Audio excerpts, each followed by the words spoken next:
Okay. Oh wow, I got push car.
Hello and welcome everyone to the ISCA Racing Series here as we do the ButtKicker Cup Series here on Thursday nights for the Charles Shaw 110 at Sonoma.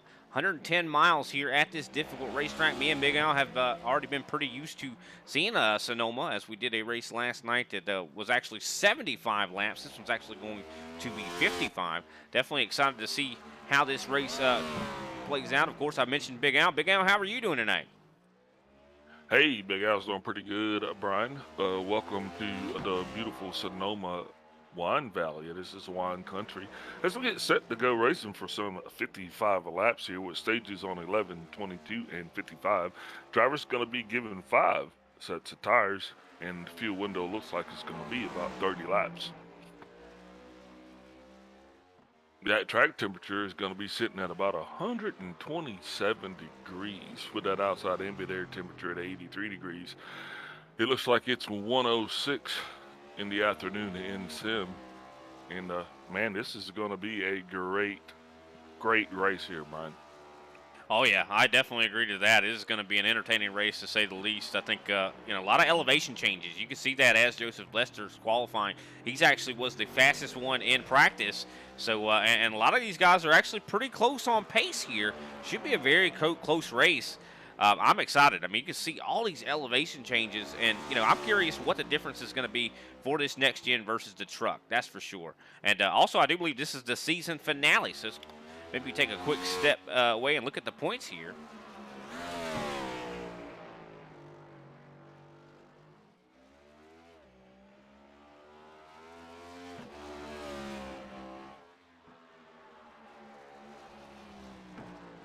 I believe looking at this here, I think this is actually for the ButtKicker Cup, the Cup Series, I do believe, which is not quite finished yet. Of course, they are still at it right now. Matt DeCiani right now leads in the points in this series here. Josh Schaffner, second place. Third place, Wayne Grossi. Fourth place, Mark Paget. Fifth place, Al Kozlowski. Sixth place, Mark Sanchez. Kenny Powell in seventh. Greg Wachinski is in eighth. Andrew Grisbaum's been looking pretty quick tonight. He's in ninth. Clayton Hoffman making his way up into the top 10, and he is here. Is he going to be really good at this this road course here? Let's take a quick gander at the Super Cup Series right quick.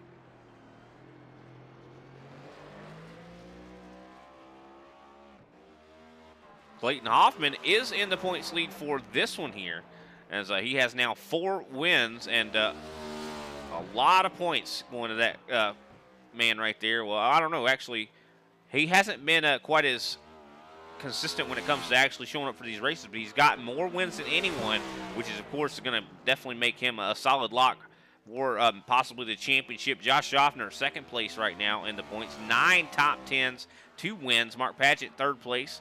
Fourth place, Jeffrey Souza. All these guys have 2 wins until you get to fifth place here, Brandon Pasalacqua. Sixth place, 1 win, Matt DeCiani. Seventh place, Al Kozlowski with 1 win. Chris Johnson also with a win.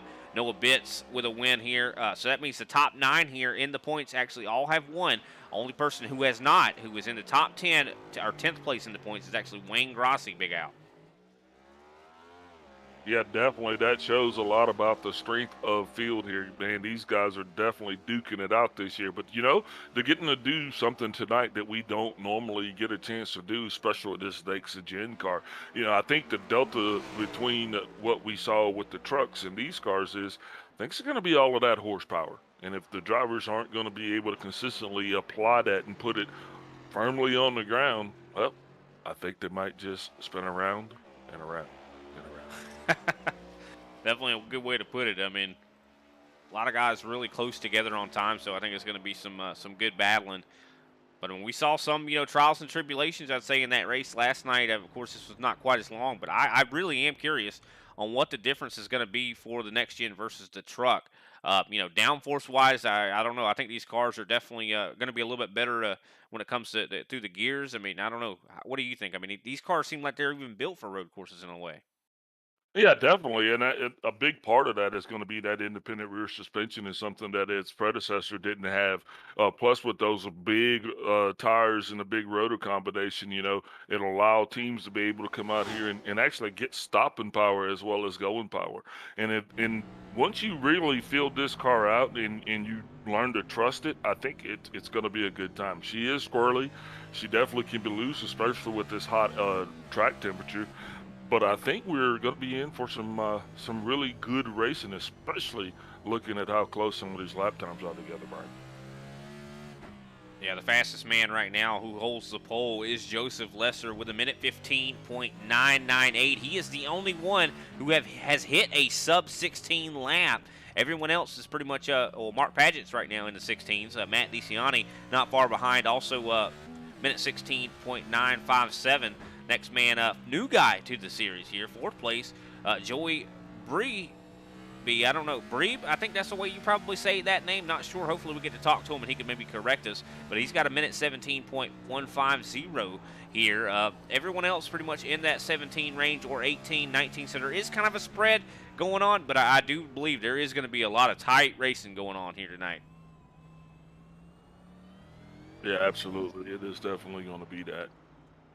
And we've seen, definitely those stages could act as a way for these guys to figure out what exactly they need to do differently. I mean, especially when it comes to adjustments. I know the race we just broadcasted not that long ago for Performance Motor Network, um, you know, was a fixed setup series. This is open. These guys do have that opportunity to make some adjustments, and I think it even is important. Maybe what you mentioned last night about the brake bias. I think that could be something these guys can mess with too.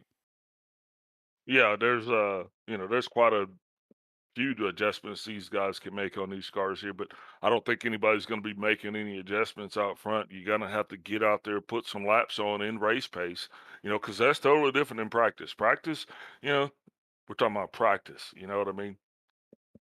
That we are. We're talking about practice. I mean, but then again, I think at a track like this, practice is so important. I mean, think about it. It I is. mean, it is so important. I mean, you have to have that time out on the racetrack. You can't substitute for that on a road course. No, you're definitely stringing together a series of turns on the road course, left and right, and it's not just like the four turns that we usually get on our oval racing. So here, you got to like look at it like you're singing a lullaby, but it was more important than that. But you're doing a solo, but you have to be perfect on every note, and that means every turn, Brian, you got to hit your marks. Easy in, easy out, knowing when to get back on the accelerator, not getting too rattled by the guy that's in your rearview mirror. I think each driver is probably going to have to be a couple turns ahead instead of looking in that rearview mirror. And hopefully these guys will have that poise that they need to get that done. Yeah, they're definitely going to want to try to be as poised as they can and not make mistakes. I think that's the main thing. I think that's what we even heard the kind of the winner of last night's race here at Sonoma in the Truck Series. You know, I think that was really indicative. What he said, kind of like don't make mistakes. You got to minimize those mistakes as much as you can because if you make one, it could be the end for you. There are walls all over this place. I mean, there's places. There are places where you definitely can have some runoff. But contact with other cars is definitely going to be something possible. If you're just joining us, we'll like to welcome you to the Charles Shaw 110 here at Sonoma. We are going to be having 55 laps here. Stages are going to be on 11 and I do believe 22, if I'm not mistaken. Yep. And so thank you all for joining us. We're getting ready to actually start the race here. Qualifying just wrapping up, under a minute left. Uh, Definitely excited. Let's go ahead and take a really quick step away and maybe take a commercial break, and then we'll be right back with the Star Spangled Banner, or the national anthem, I should say.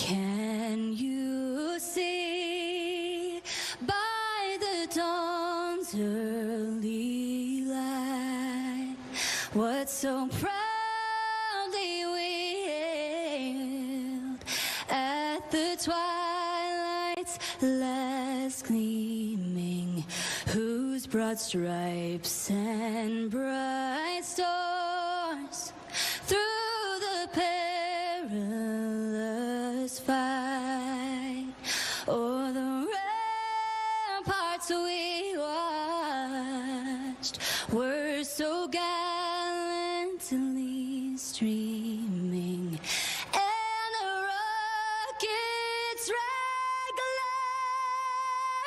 glare, the bombs bursting in air, gave proof through the night that our flag was still there.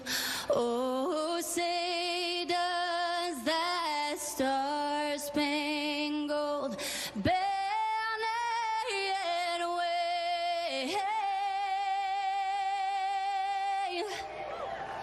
o'er the land of the free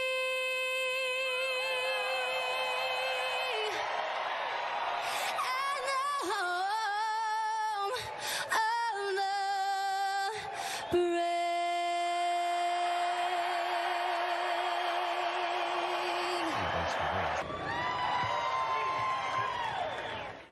The nighttime is the right time. Remember what I told all my drivers? Reach up there and pull those belts tight one more time. Drivers, start your engines!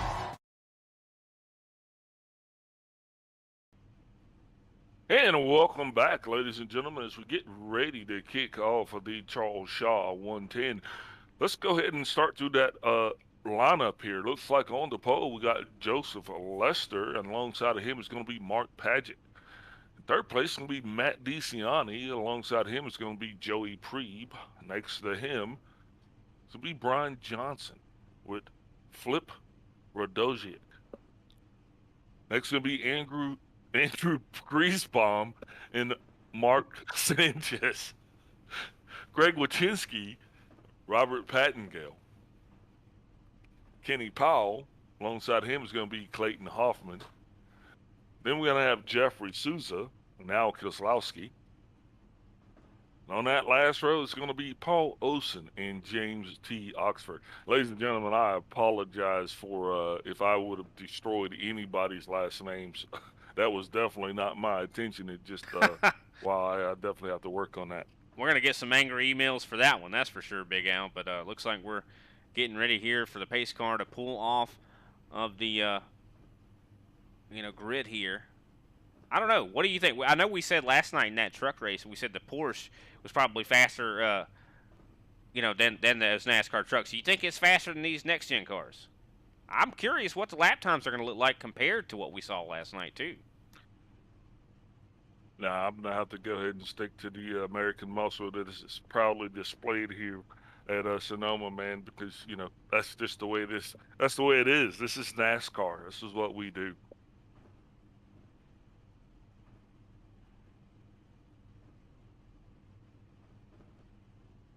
Starting from the pole, going to be Joseph Lester. I ratings 1,400 there. I mean, not a high I rating, but I'll tell you what, last week he really showed his chops. Wouldn't you say, Big Al? Yeah, not a high I rating. Mine's like a 550. I mean, we're talking about road course right. That's true. So, yeah, you're right. Way to go, Joseph Lester.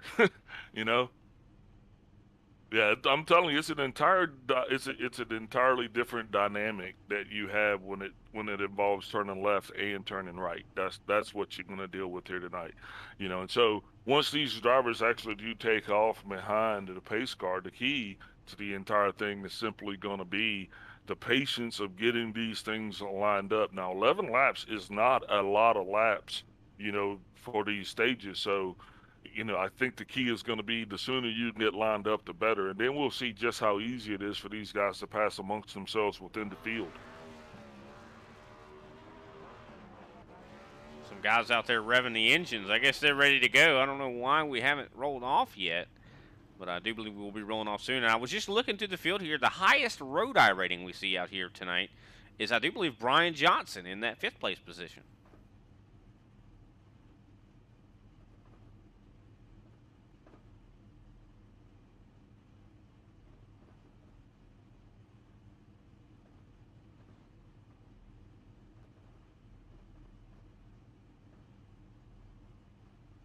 Maybe a little bit of a glitch going on here in the matrix. As oh, there goes the Porsche.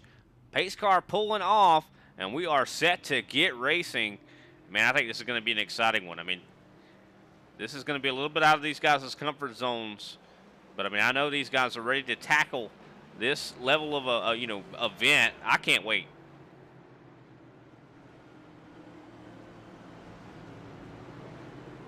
I still even with that race last night being 75 laps, this race being 55, quite a bit shorter, 20 laps shorter.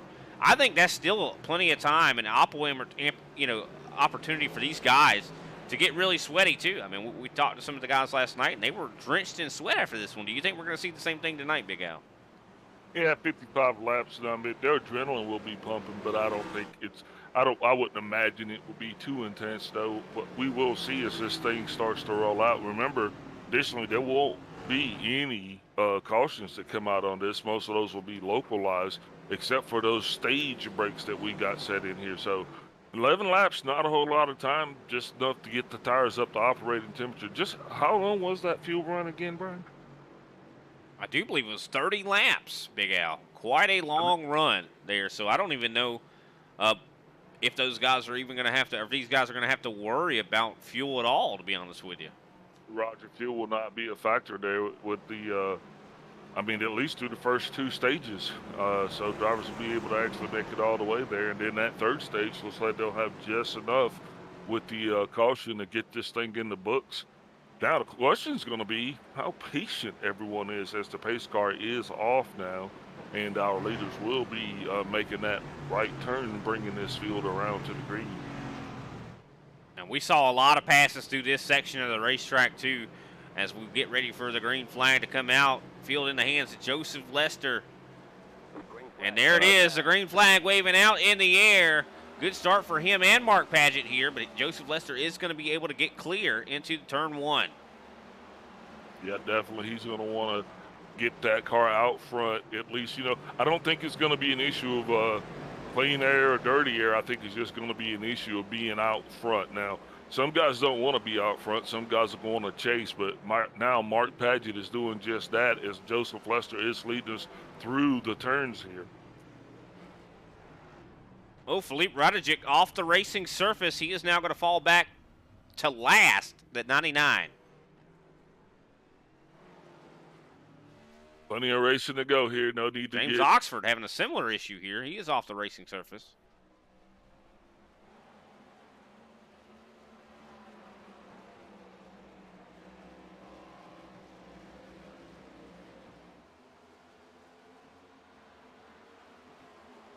Joseph Lester trying to hold off Mark Paget. Paget's always been a dynamo when it comes to racing. He has always been very talented. Can he hold off Mark Paget? I mean, that is going to be a hard sell there. But new guy in 3rd place, Joey Preeb, doing an excellent job. I mean, man, I'm telling you what, he does not look like a rookie. And what a place to, have your first start in the ISCA, a road course. Oh, Clayton Hoffman having problems. Yeah, definitely. Clayton Hoffman looking like he's going to have to get that car going again. It's been pretty stable here. Not a lot of cars running off the surface. Guys just trying to find their groove. A lot of guys are going to be faster than other guys. But I want to tell you, as this thing wagers on, the driver's lap times should definitely improve. You can see right here on exit, that's where Clayton Hoffman lost it. Looped it right around, no contact with anything.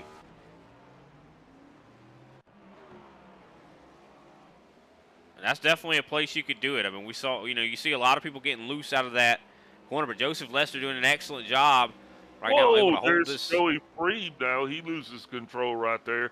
That's probably going to set him back a couple of places as he now tries to get his car back up and running. Matt DeCiani going to move up to third as a result of that. Brian Johnson right on the back end of Joey Priebe.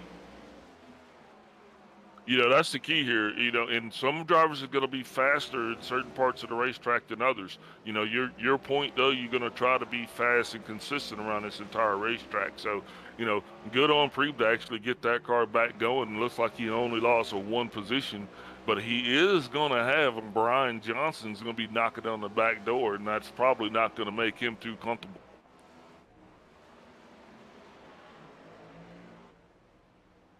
Oh, Kenny Powell with some big problems.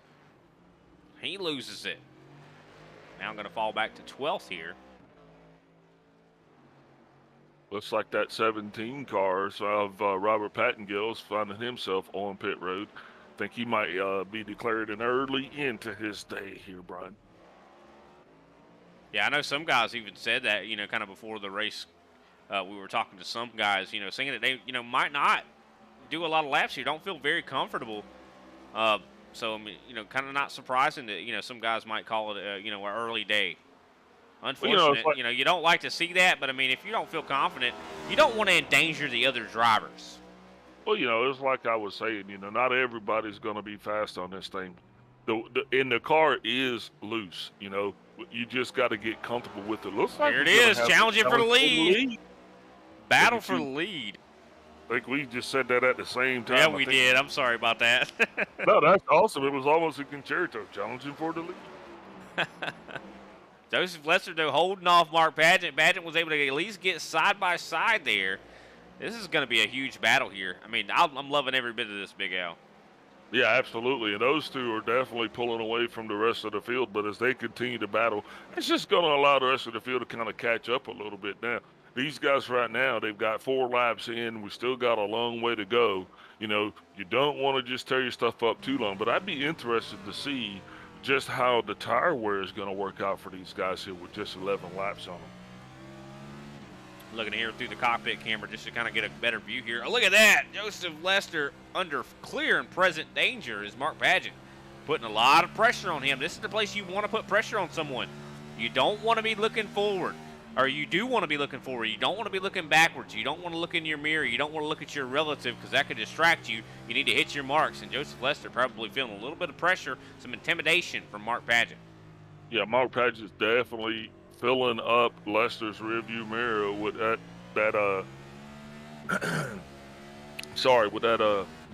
O2 car.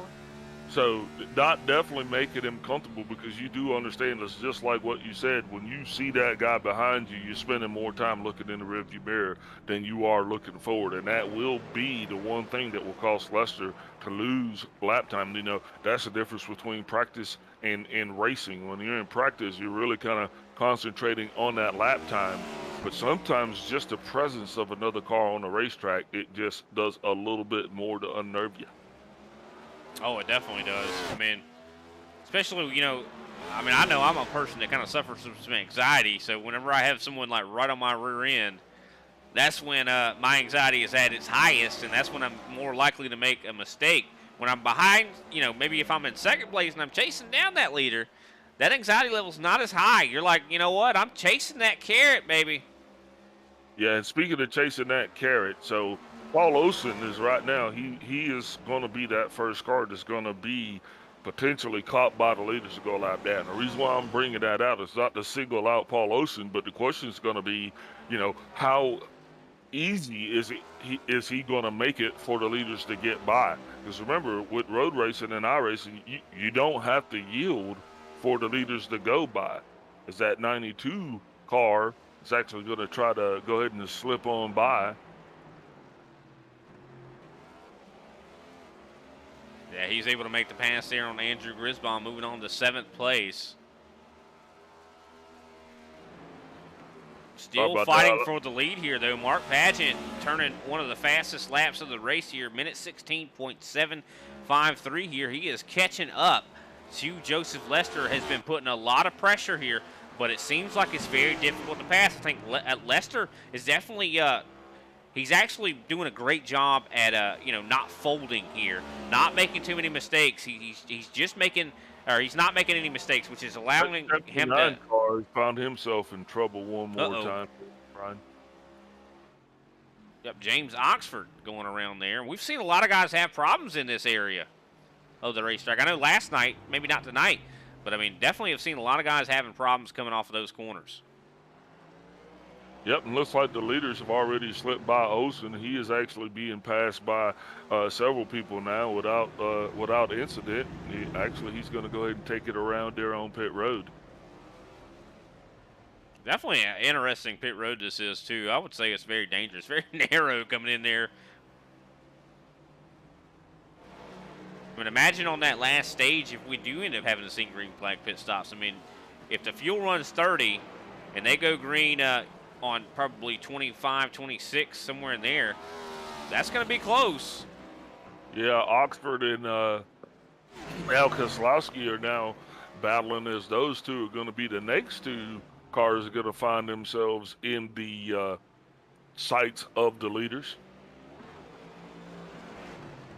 Yeah, you could definitely see the leaders right there on your screen coming up on these guys, not far back at all. The lap time difference between Al Kozlowski, James Oxford, and those guys is quite substantial. You know, Joseph Lester hitting a minute 16.620 versus Al Kozlowski a minute 27.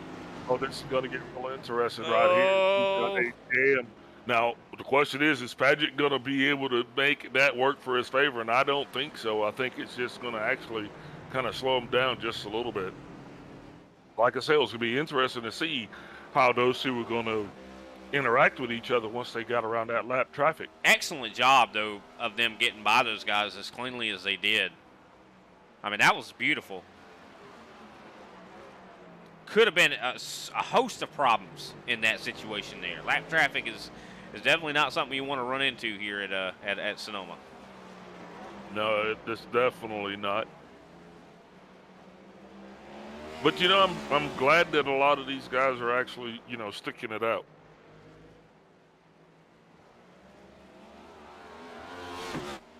Now, the question is, are we going to have anybody maybe pit early as we've got one more good lap before pit road closes? Now, we saw that as a strategy where maybe somebody could pit early, maybe get out in front, because unless you do that, Joseph Lester has not been, I mean, he has been in charge of every lap here. So I think the only way you're going to for sure pass him is if you do that on pit road. So I think Padgett might be actually going to have to entertain that at least, Brian.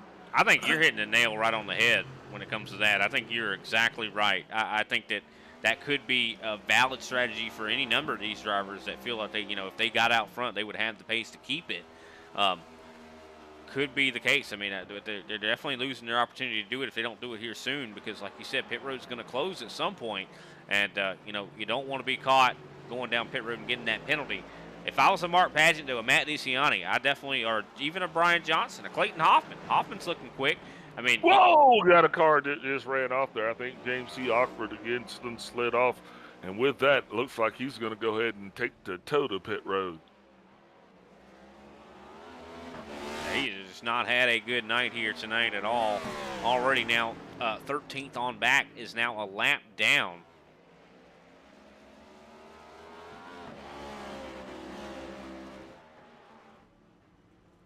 Philippe Radijic taking the trip down pit road here. This could be a call from him to do that thing that we were just talking about, but I think he might go a lap down. Paul Olsen also coming down pit road.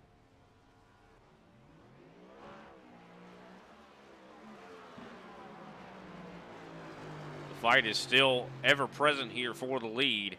Mark Padgett has been doing a great job keeping up there with Joseph Lester, just has not been able to pass him. And what a job from Joseph Lester. I mean, oh, looks like the 99 car just going to bite it coming off the pits, out of the pit road, so he's going to have to take a tow. That's not going to do him any favors, as he is either going to disconnect or find himself going yet another lap down, because the tow here, Brian, that's a long ride. It definitely is. And look, the leaders were even coming up on him. So, I mean, that could have even been bad for them. You never know what can happen here. Someone loses it, you know, coming out of pit road right in front of the leaders. I mean, that could change this whole race.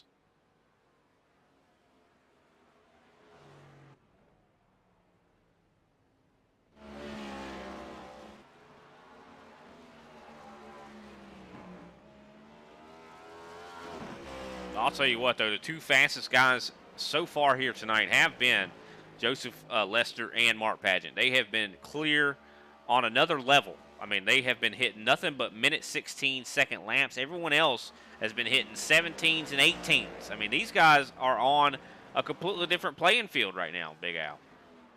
Yeah, they are definitely making this track look nice and straight for them, and everybody else seems to be doing double switchbacks. But, you know, that's the difference between having a good handling car and a sound plan. So as this thing progresses on, although it looks like that 92 car, Joseph Lester, you know, he is definitely going to be coming on around here. It looks like he is going to be our stage 1 winner. I do believe so. I think he's still got the white flag. The white flag for the stage is out right now. Paul Olson actually just went off the racing surface. Yeah, he was trying to give the leaders room, and I don't know if he was looking in his rearview mirror or that turn just kind of snuck up on him. But either way, he looked surprised, and he slid off the racetrack. Mark Pageant probably doing everything he can to try to catch up here. Joseph Lester not going to have enough time, though, to do it, I don't believe. If Joseph Lester minds his P's and Q's, I do believe you're right. I think he's going to win this stage. He definitely looks like Lightning McQueen right now, the way he's driving that race car. And I think, you know, also with that, Paget is definitely going to have to make a strategy call. And here he is. He's going to try to drive it all the way in here. Going to try to get on the inside. He makes contact with the 95, but Lester's going to hold him off. It looks like he now has the charge, and he is going to hold on to that first place position and be your stage 1 winner. What a attempt there from Mark Pageant, and you know it truly, when you talk about race cars, you know, race car drivers battling with one another, you know, I think that was the best way to describe that. They were literally battling sword and shield right there, trying to get that stage win. I mean, it almost even looked like they were racing for the win for the whole race. Yeah, and I know, like I said, Mark Paget is definitely, I think at this point, you know, because here I am, I'm just going to run my mouth. I'm going to Big Al it up here for a second. You know, this will be one of those times where I say maybe you even kind of short pit, maybe take 2 tires just to try to get out front, because I don't know. I think track position, though, is proven to be the winning ingredient here in this recipe. So I don't know. I'm not sure exactly what I would do, but I know I'd have to try to do something. Well, 10th place, Mark Pageant is soon to cross the line, and that will bring the caution out for the stage.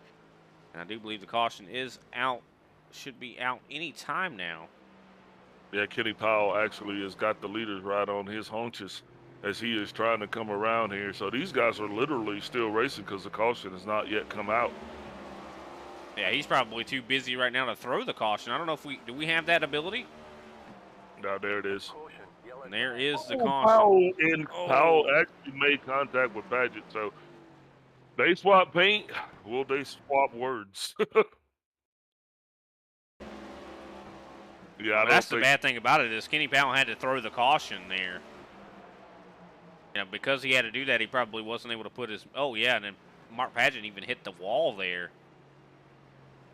Yeah, that's not good. I mean, he's not going to be happy about that. Like I said, they swap paint. Hopefully they won't swap words. But now Paget and Lester are still going to have to boogie back around and try to catch the pace car as it's not yet started to roll.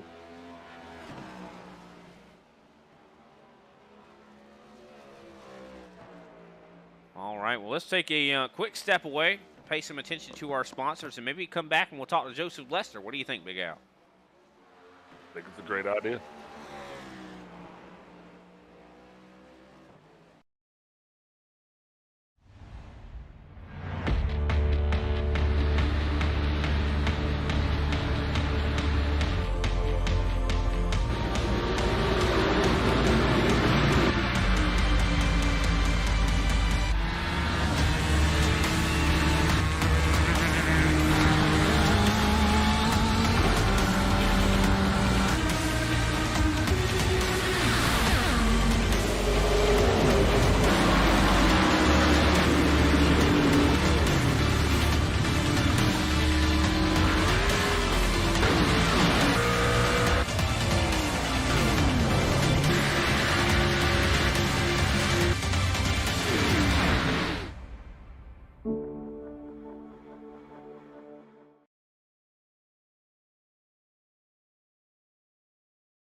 ButtKicker. Feel what you've been missing.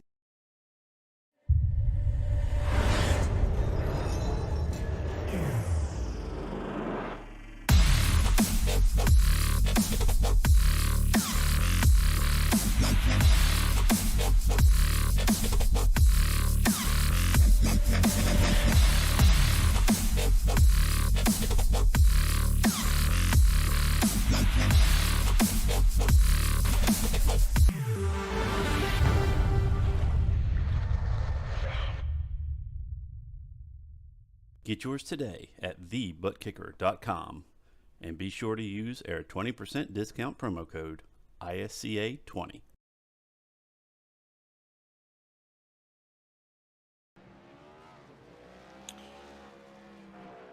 And we are back. Everyone doing their pit stops here.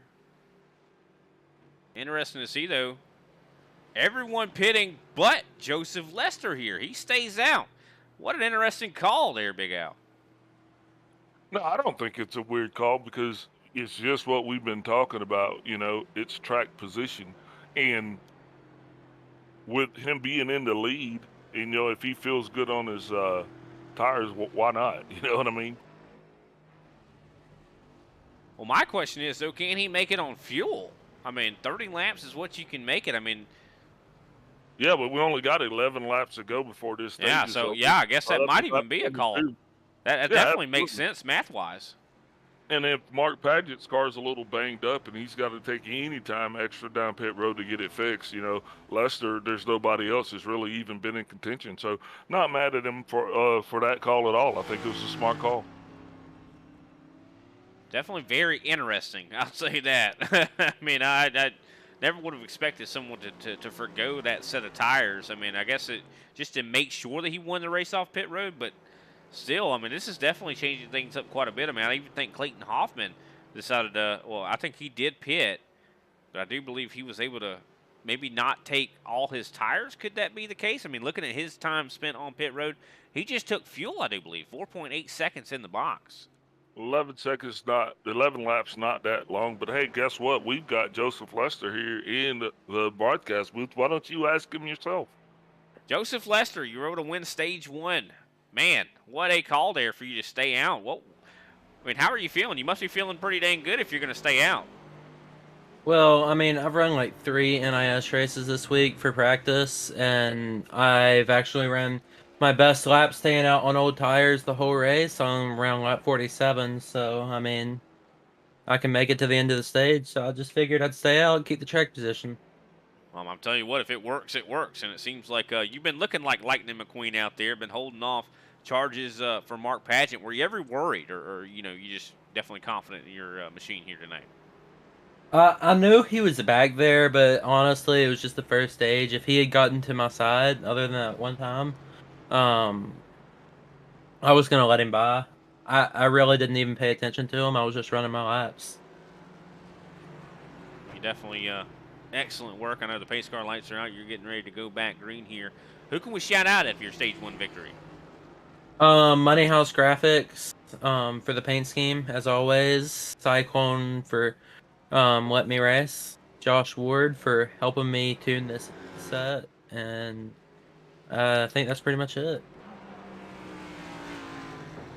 All right. Well, we definitely appreciate your time, man. And Josh Ward, definitely a name that rings quite a bit of a bell for me, just considering from the Tuesday night NASCAR series. He definitely commentates well with me, and he's commentated here on the ISCA also. So definitely a shout out to him and shout out to everybody else you said, man. And hopefully good luck on the rest of your race. You've been looking really strong. We'll see what that turns into. That is Joseph Lester, your stage one winner. Big Al, I mean, sounds very confident. Says it's worked for him before. I don't know. This is going to be curious to see.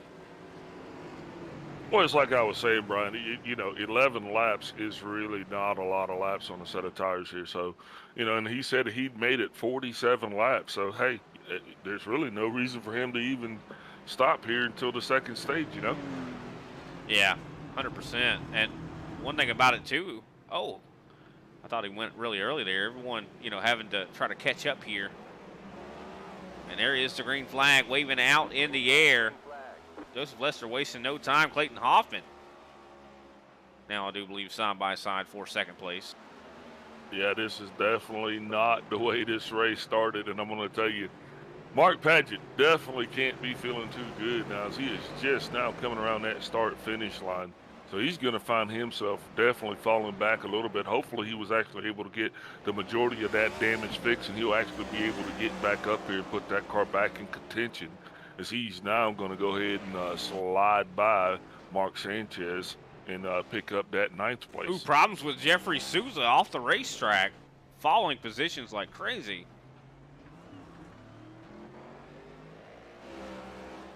Yeah, and as we've actually come all the way through to lap 14 of this thing, looks like we still have some 10 cars that are on the lead lap. So, hey, that's a pretty good haul right now. Now we got that 92 car, and he is going to be putting as much pressure as he can. That's Clayton Hoffman in that Toyota, and he's going to be putting as much pressure on the leader as he can as those two. I wonder what that cone do to those guys. I mean, they just hit that cone. Yeah, I don't know. I was watching Joey Prieb and Mark Paget go by Al Koslowski, and it got a little close for comfort there. So that's why I kind of had to retract my thought pattern, I guess you'd say. Definitely a lot of very close racing going out on this racetrack. You see Joey Prieb, like you said, trying to hold off Mark Paget. Paget trying to climb his way back through the field here after taking some probably repairs. Unfortunately, got into some contact.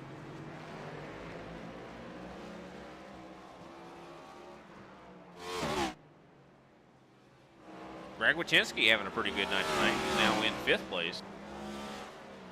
Yeah, and Brian Johnson is actually in 4th place, and he is actually rolling right along trying to pick up paces as well.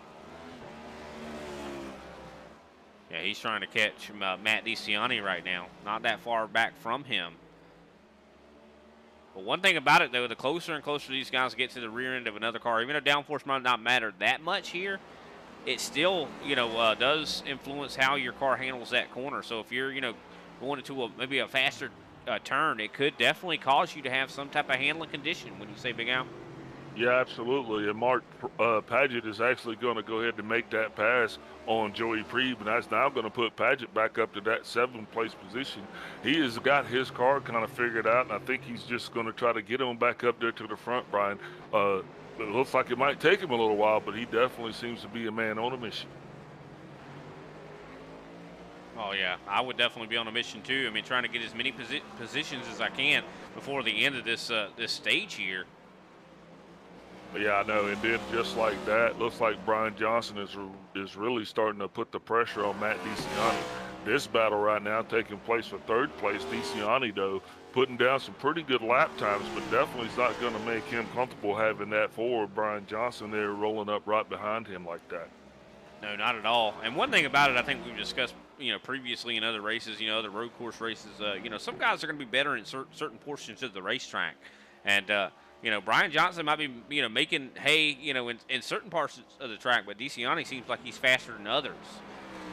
Yeah, absolutely. And Jeffrey Souza seems to have got his forward dial back in now. He is going to be battling Mark Sanchez, and looks like that battle's going to go on for the 9th place. Sanchez actually able to hold him off right now, but I think his time in that position is numbered, as Souza is definitely giving him all that he can handle for that share of 9th place.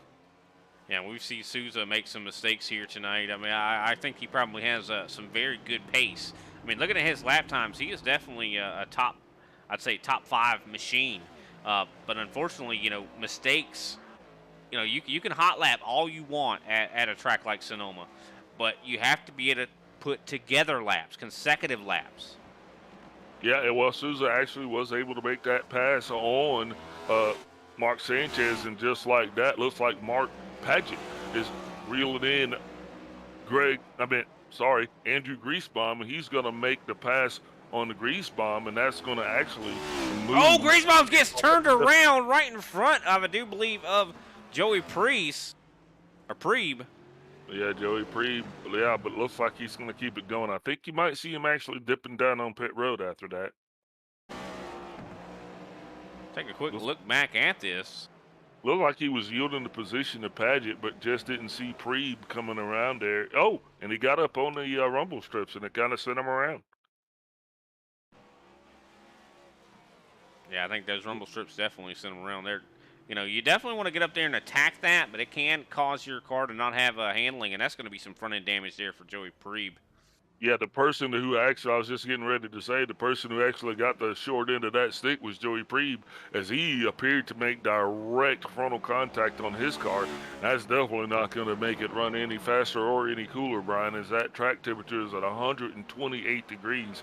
Only a matter of time before he starts to find himself having some overheating issues, I'm certain.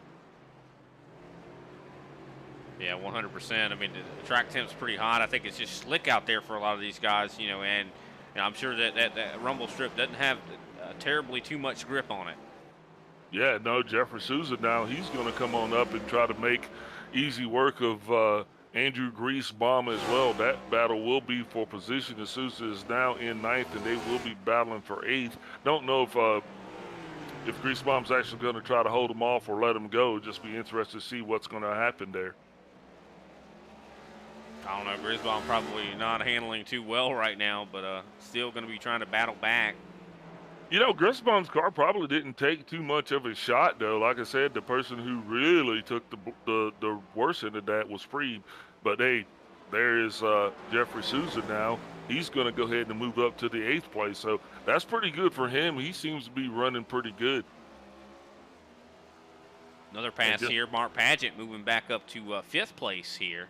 And, I mean, Jeffrey Souza still has a chance to do something well in this race. I mean, he's made mistakes. But the thing is, mistakes are allowed in the first couple stages. Of course, couple stages. It's not allowed in that last stage. I'll tell you that, Big Al. Oh, yeah, absolutely. And Lester is doing everything that he needs to do right now. It's his race. He's got it just in hand. He is doing a very good job of keeping Clayton Hoffman at bay. Doesn't seem to be razzled by any of the pressure at all. And just think it's just rolling on, man. This has been a very, very spirited competition that we've seen here. And road courses do that. They kind of bring out the best in everybody, What is that cone? What did they do? What does that cone do to them? Every time these guys come through this section of the racetrack, they hit that cone, Big Al. We'll talk after class. I don't know. I don't know if that cone did something to these guys. I don't know, but I do believe 2 laps to go here in the stage. Yeah, just like that, this stage is absolutely flown by. And I think the most awesome part about it is we did not get anybody lapped again in this stage. So everybody that was on that lead lap actually was able to stay on the lead lap. Looks like we got Kenny Powell. He's been sitting down on pit road for a little while. I don't know if he put himself in timeout or what. Yeah, not sure. And I actually want to make a correction. We actually had 3 laps to go whenever they crossed the line last time. Next time by, we will have 2 laps. Of course, the stage ends on lap 22, going to 23. But how about Robert Pattengill? He actually he is back out there on the racing surface, turning some laps. He is still being shown in some 10 laps down, but he way to go, way to keep it running. That's the whole thing. So with that, looks like we have quite a few cars that are still in this thing out there turning laps, man. And isn't that awesome? Oh, it definitely is. I mean, and Pattengill, I think that's been what's been seeing a lot of. He's been having a lot of success lately because of that exact reason. He's just been, huh? Are you thinking what I'm thinking? What's that? I'm thinking participation trophies. No, I mean, but I do think, Pattengill, he's gotten, some really good finishes here as of late. And I think that the reason he's gotten those is because he's been, coming back in here, he's been persistent. He never gives up. Yeah, Joseph Lester now on pit road. Pitting before the stage here. I wonder if this was another strategy that he maybe had in mind that maybe he just did not want to tell us. Well, and it is the best strategy for him, because now all he has to do is run right back around and catch the pace car. Now, remember, we saw this very same thing actually attempted But if you can't make it back around to the pace car, you will find yourself, in second. But I don't think he's going to have that problem. Yet again, another very, very smart play. Might cost him the stage, but I don't think that's going to be what he's worried about. I mean, he already got to talk to us once. He doesn't want to try to talk to us twice, right? But I'm going to let Clayton Hoffman go ahead and take his share now. Looks like he's going to be our Stage 2 winner, being if he can keep Matt DeCiani off. But now, just like that, we see that Brian Johnson has actually moved up into third place now. So that's awfully good on him as well. Clayton Hoffman is going to take your Stage 2 victory here. Looks like Mark Paget is on pit road. Wow, going down a little early. So, I don't know. I think pit road should have been closed right there. Well, with 2 to go, it seems like it would have been, but he was actually able to slip down in there, which means that he himself is going to be trying to catch that 95 car of Lester. Very interesting decisions here. Guys on different strategies. Love to see it. Yeah, don't you? I mean, because that's the most awesome thing about these pit strategies, especially when they work out. You know what I mean? It's one thing to try a strategy and it just fails. Something totally different to get a strategy to actually be able to develop it and turn it into a victory. Now, Paget definitely, he suffered a tremendous blow there, making contact with Powell at the end of Stage 1. Looks like he's got his car fixed, and he figured out that the only way he's going to get back up into the lead of this thing, or at least to challenge Lester for the lead, is to actually do that pit strategy. So both of those guys obviously had the same thing in mind, Brian. Yeah, definitely seems like they were on similar strategies, probably talking amongst themselves. I don't know, maybe just had great minds think alike. I mean, I don't think they're on the same team, so I don't know if there was any communication between those guys. But it looks like they definitely had the same kind of thought as Clayton Hoffman is going to cross the finish line for the final time for this stage. Matt DeCiani not that far behind. He was able to keep pretty good pace here with Clayton Hoffman. DeCiani could show up here later in this race. I believe everyone's going to be pitting here after the caution does come out. Yeah, absolutely. You're right. Those guys will actually be back up here a little bit later on, but I think that the 2 cars that are trying to put themselves back up front to put their name back in this conversation definitely going to be that 95 car of Lester and that 2 car of Paget. Kenny Powell is outside of the session, Big Al. I think you need to throw the caution because Kenny Powell's no longer in the session right now, so I don't believe he's going to be throwing it. I do believe we need to throw it. I don't have that set up yet, so you'd have to give me a minute. Oh, well. Caution, yellow flag. There's the caution. Caution's out. All righty. Because, I know these guys were probably waiting on that caution to come out. Like I said, Kenny Powell not in the session. So, I don't know, probably frustrated with his race here tonight, but Clayton Hoffman is going to be your Stage 2 winner. Matt DeCiani, second place. Third place, Brian Johnson. Fourth place, Greg Wachinski. Fifth place, Joey Preeb. Sixth place, Jeffrey Souza. Seventh place, Joseph Lester. Eighth place, Andrew Grisbaum. Ninth place, Mark Sanchez. 10th place, Mark Paget. Of course, Mark Paget, and I do believe if I'm not mistaken, Joseph Lester on kind of some interesting pit strategies here. Probably going to be staying out and probably taking the lead. I would assume Joseph Lester is going to take the lead. But let's take a quick step away and we'll reach out to Mr. Clayton Hoffman. What do you think? Sure.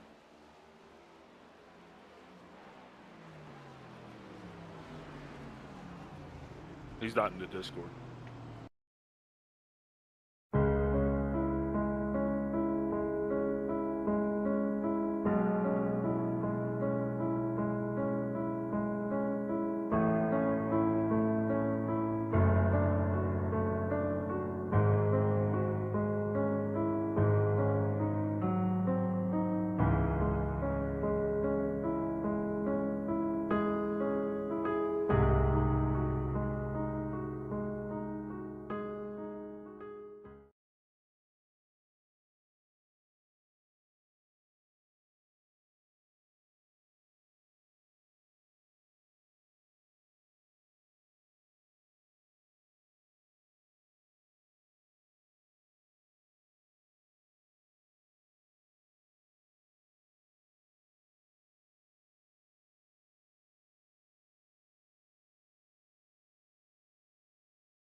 ButtKicker. Feel what you've been missing.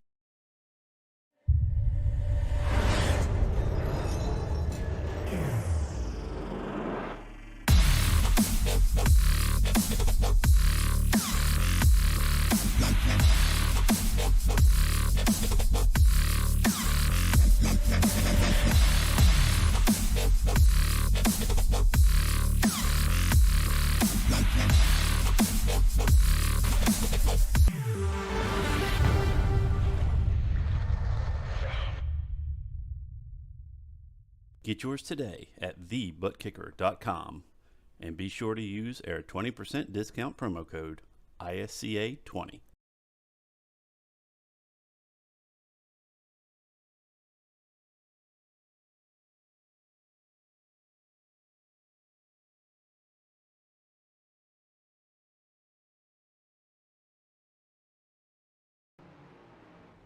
We are back. Looks like our stage 2 pit stops are in progress. 2 drivers stayed out. That is going to be that 2-car Mark Paget as well as that 95 car of Joseph Lester. Kind of saw that coming a little bit there, Brian, but once we get these pit stops in order, I think we're going to be actually talking to Matt DeCiani here just momentarily. I do believe the pit stops have completed. I do believe we do have Matt DeCiani here in the booth. Big Al, you're welcome to take this one if you'd like. Hey, Mr. DeCiani's Big Al booth, you got me? Yeah, I got you guys. Hey, congratulations there on your second place finish there in stage 2. You started third, actually able to battle your way all the way back up to second. You had some early contact, I think, that maybe kind of sent you around, but so far, looking like you're back on pace for this thing. Yeah, car's pretty good. I don't know. It's hard to tell who's good because everyone's cycling around here. Joseph looks like he's got a good car, but I think his strategy's wrong because I don't think he has any shot at making this stage, and I think it's going to be close on fuel for us. Yeah, okay, so you had to make any adjustments there on your car, or is everything just good to go here? Any brake buys or anything?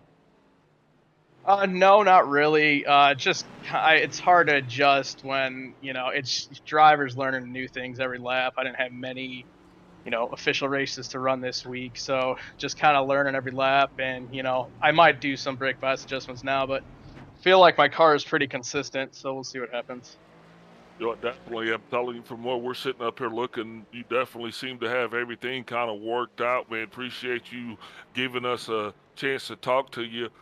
Good luck to you here as we get ready to wrap this thing up, and hopefully your fuel calculations work out before I let you go. Would you like to give a mini shout out to anybody? Yeah, thanks to you guys in the booth, and thanks for EPI for the setup. Okay, well, hopefully we'll be able to talk to you a little bit more here at the end of this thing. Congratulations again for your second place finish, and good luck on the end. Thanks, guys. That was Matt DeCiani, our second place finisher in stage 2. Great job to him for sure. Been taking care of business out there, but got to take care of some more business as the race is still going to be underway. Still a lot of racing left to go as we enter the final stage.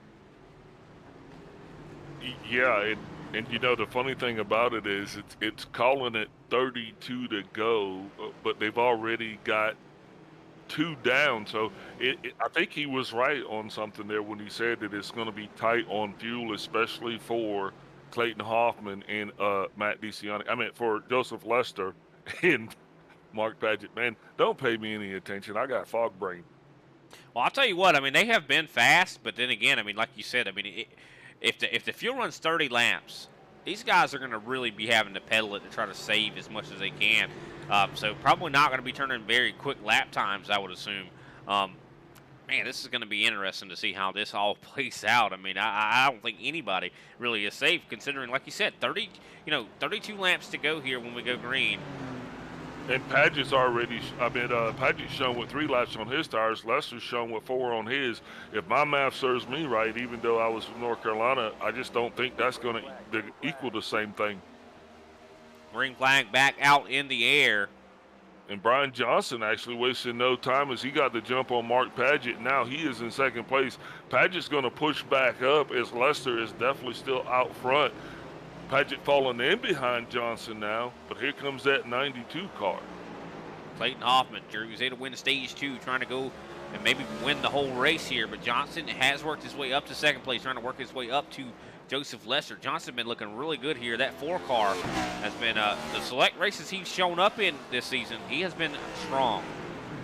Yeah, Paget's definitely going to try to do everything he can to get around him, but it doesn't look like Paget's actually as comfortable with that car as he was in the first stage. But hey, maybe that's just my perspective, but he definitely does have Clayton Hoffman behind him, and the eyes are going to be watching to see just which one of these 2 drivers is going to have the best fuel strategy, if you will, as Lester wasting no time trying to get out to a commanding lead. Yeah, he definitely is trying his best here. Mark Paget, though, has caught up to the back of Brian Johnson. Oh, Greg Wachinski getting really close to the back end of Clayton Hoffman. Goes really wide. That allows Matt DeCiani to move up to 5th here.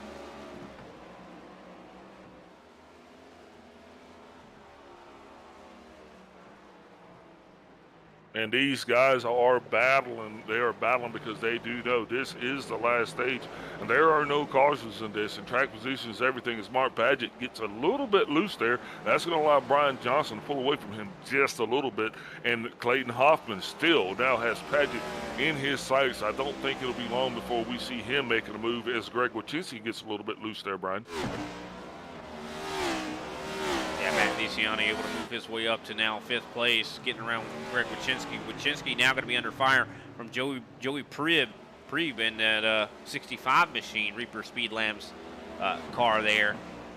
Definitely some big fighting going on right now. Mark Paget, I think he almost has worn his tires out a little bit, considering, you know, I saw him even lock them up. You know, that's something you do not want to do at a road course. You lock them up, that could take even a percentage or 2 off of your tires.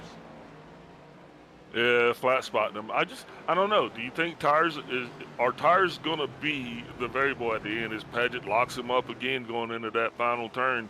You know, Clayton Hoffman's still behind him, not actually able to capitalize yet, but Brian Johnson taking every advantage of that in order to extend his lead in that 2nd place position. Brian Johnson actually turning his fastest lap last time by 1:16.082. So, I don't know. I mean, I think you might be onto something. Tires might not mean as much as they did in the trucks last night. These guys don't seem like they're suffering from much tire wear at all, to be honest with you. I mean, if Lester said he ran 47 laps, I mean, these guys definitely should be able to make it, 30, right?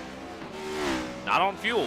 And you also got to keep in mind, too, that's one thing we really haven't covered a lot tonight. That 30-lap fuel run is because this is a 75% fuel tank, which changes the balance of the race car. So do you think that maybe Joseph Lester didn't understand that? Maybe he didn't focus on that 3-0 as much, and maybe that would have been. Maybe he thinks it's 47 laps. I think you might be onto something there. Oh, Mark Paget off the racetrack. Yeah, definitely. He came over that rumble strip, and you hit the nail on the head saying that he was definitely having some handling woes. Like I said, he's not looking as comfortable in that 02 Cat as he was in that first stage. But, yet with the handling woes, though, still Clayton Hoffman actually still not been able to capitalize and get a jump on him. And we saw Clayton Hoffman last week at Gateway just truly dominate, drove away. That has not been the case here tonight. I think he might be a little bit out of his element here at Sonoma. Well, road racing is tricky. I mean, it definitely is. But I tell you what, all of these guys are doing a lot better than Big Al would. Because if I was me too. If I was out there, I'd be back up here with you already. I'll just say that. Big call out here to Robert Pattengale. He is 10 laps down right now, but he has just gained 2 positions. He passed Kenny Powell and Paul Olson in the pits, so that's going to move him up to 12th. If these guys, if anybody has any big problems here, from here, I mean, Pattengale might even get him a top 10. I don't know. Yeah, that is awesome. I mean, like I said, you just got to go out there and chop this tree down one whack at a time. That's the only way to get through this, and this is a long, arduous race, and these drivers are definitely, you got to be at your peak here every time because you can't take a lap off. You have to be dialed in every turn, every corner. Brian Johnson, he can smell Joseph Lester, but he even though he's turning faster lap times, he just not been able to close that gap. That time looking like Mark Paget had the fastest lap time of everybody. I think he put down a lap time of 1:15.874. I love this view here from the cockpit camera. We're watching from Brian Johnson as he tries to catch up here to Joseph Lester. You can see, you know, how finicky and how good you have to be on the throttle. This is such a track that has so many elevation changes. And, you know, you really have to be good on that gas because, I mean, as you know, when it comes to elevation changes, it can unload that race car and cause you to lose traction. Yeah, he's probably not liking the fact that the elevation change is showing him that Mark Paget keeps reeling him back in. Because if Paget does catch him, I guarantee you Paget's going to try to pass him. We are halfway in this thing now, just having some 27 laps to go at Sonoma. Anybody that's joining us, welcome to the, what are we doing here? The Charles Shaw 110. The Charles Shaw 110. This is the ISCA production of the Charles Shaw 110, the ButtKicker Cup Series. You got Brian Brill and Al Nixon here in the booth. And if you are liking this, please subscribe to the ISCA. Facebook, Twitter, and Twitch. All three are available. If you want to see more of what you're seeing right here, please like and subscribe. Brian Brill, huh? I said Britt. I know heard your last Brill. name. I heard Brill. You heard what you wanted to hear. Oh, Clayton Hobbman off the racetrack. That's going to put him down to, I do believe 6th place here. And Brian Johnson just lit up those right front tires as he came in way too hot on that last turn. So now, you know, everybody's feeling the pressure there, bro. I mean, so we just got to have to watch this thing and see how it plays out. Wow. Thanks, Big Al. I wanted to mess up your name, but I couldn't figure it out. Yeah, those 2 letters, they'll flip you every time. Big La. Big La.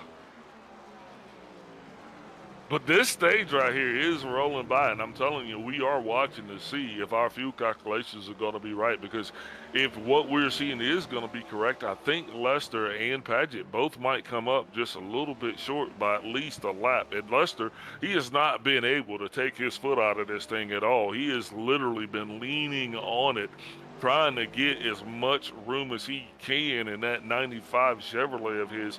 He is not wanting to battle with the likes of, you know, Brian Johnson or Mark Paget. He just wants to run this thing all the way down to the end and be done. You know, and now looks like that 88 of Al Kozlowski is going to find himself on the radar. But I don't think he's going to cause any problems. You know, it's been really cordial so far, Brian. Joseph Lester actually has turned the fastest lap of the race here tonight. Minute 15.777. He's not turning those laps right now, but he still is turning faster than most of the guys behind him. The only person that is faster than him right now actually is, I do believe, Mark Paget. Paget actually was only a couple hundredths faster than him. So Lester still showing a tremendous amount of pace in that Lightning McQueen Chevrolet right now. I mean, what an appropriate paint scheme. Lightning McQueen. Never heard of him. Of course you haven't.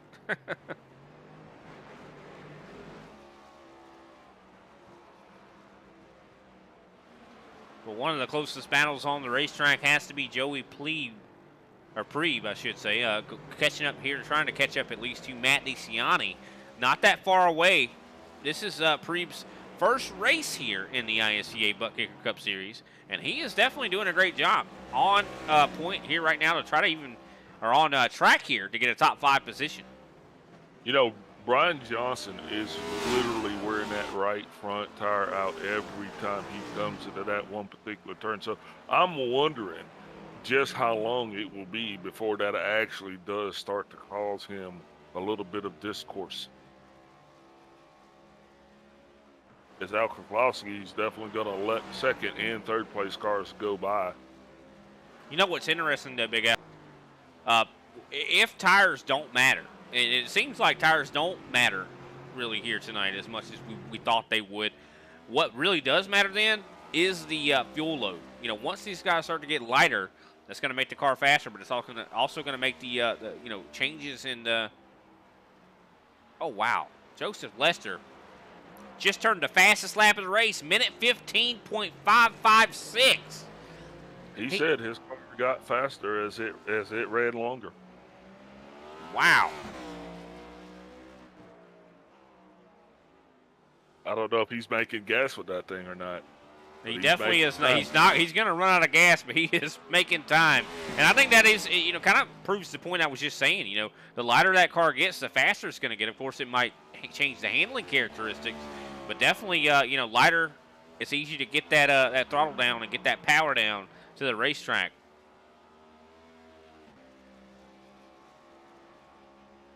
I have just been shocked by this guy here, but no caution is going to come and save him, though. He is not going to make it on fuel, especially with the pace he's setting right now. I don't know, man. We've seen a lot of people do a lot of different things with fuel. So maybe the numbers are off. Maybe he can get 33, 32 laps out of that. I don't know.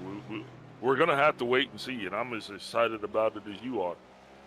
Oh, I'm definitely excited about it. I mean, of course, he is right now 13 laps into his stint. I do believe we are soon to have, I do believe, 21 laps to go next time these guys cross the line. So definitely the calculations are not adding up for me. But then again, like you said, I mean, some guys are just really good at being fast and still saving gas at the same time. I mean, it's impressive. Yeah, absolutely. Joey Preet was definitely, he's trying to dial in Matt DeCiani, but DeCiani is definitely doing what he needs to do to keep him at bay. And that's a good thing because right behind those guys, not too far behind, they'll have Clayton Hoffman, who is trying to make up some time that he might have lost from maybe a little loose condition that he had a little bit earlier on. But, you know, all of these guys have actually been pretty good. We have not seen anybody suffer from the OCC as much as we did in that truck series. And the OCC is the out of control condition. Yeah, definitely these guys have not been making a lot of mistakes, that's for sure. Have been just trying to, you know, hunker down, hit your marks, and that's what's important about road racing. So a lot of these guys have risen to that challenge. Still quite a bit of guys that are still on the lead lap. I mean, look, you know, top 10 right now is still on the lead lap.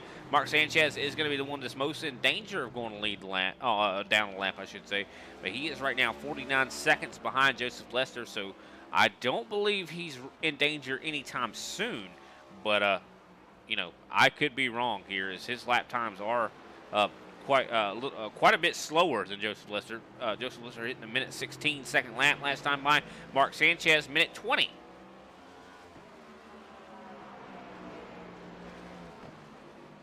Well, if anything, though, that is certain, that is that Joseph Lester is putting on an absolute clinic here tonight. And just like that, Mark Padgett is actually now going to slip on top of that number 4 car, Brian Johnson, who's actually able to make the pass. And now I think he's going to try to make some pace. You even see the tire smoke coming off of that Mark Padgett, that 0-2, as he made that pass. I mean, he has been just diving it in. Not scared to lock them tires up, that's for sure.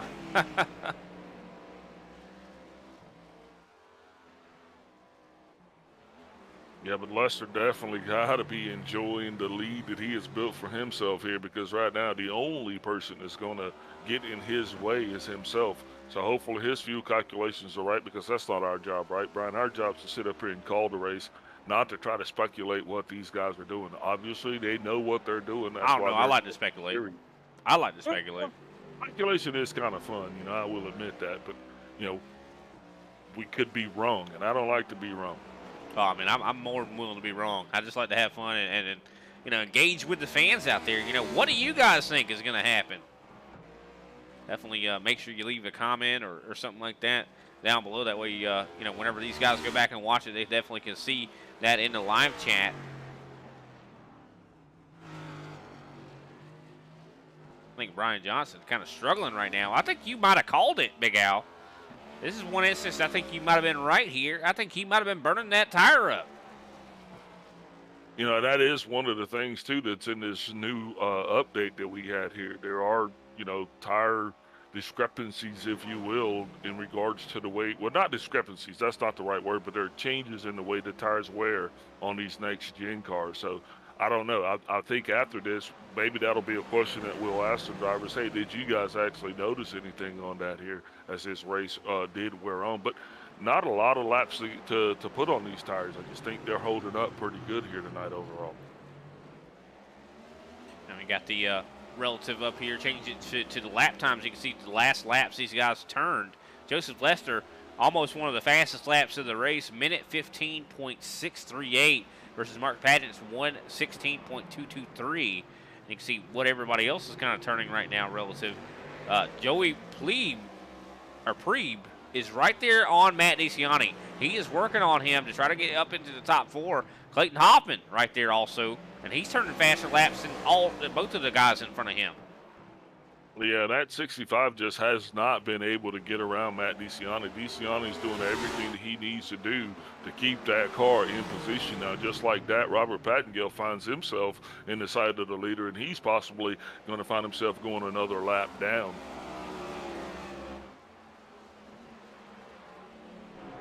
It's just so hard to pass here. Clayton Hoffman definitely exuding that point here as he tries to get around Joey Preeb.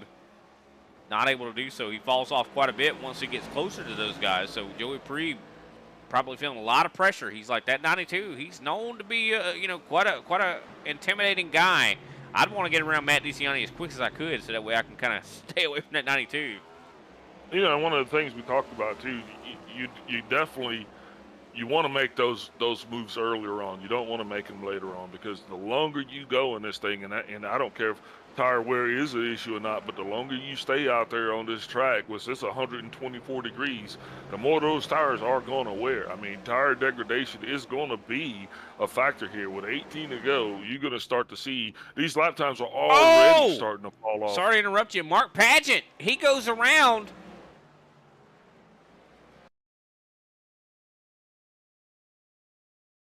Yeah, that definitely looked like he might have made some contact there. Definitely not going to help the performance of that 02 car much. Goes into the sand there, catches a little bit of that, and well, he didn't hit anything. He didn't hit anything. So he should be just fine. Still, though, going to lose that position. Now going to be in third place. Luckily, he didn't lose more than that.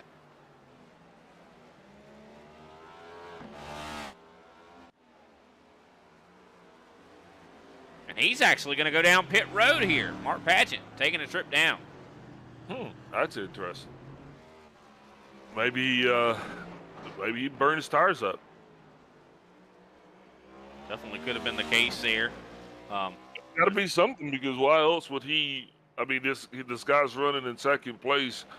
There's 17 laps to go. I mean, he thought better of it enough to go down pit road. So yeah, I mean, I think that really is a clear sign that these guys can't make it. That no one's probably going to be safe. And Mark Padgett going in early like that could have been the call of the race right there.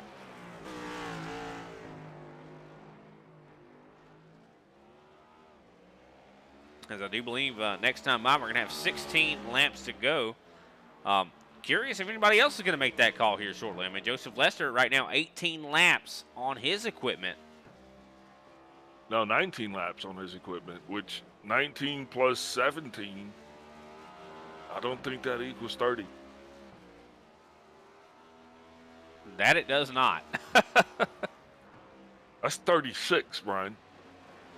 And, with the pace he's been running, there's no way he's saving. Because, I mean, he's been turning the fastest laps of the race. I mean, even since we last looked, he has turned an even faster lap. He has been the fastest man all night long. Minute 15.267.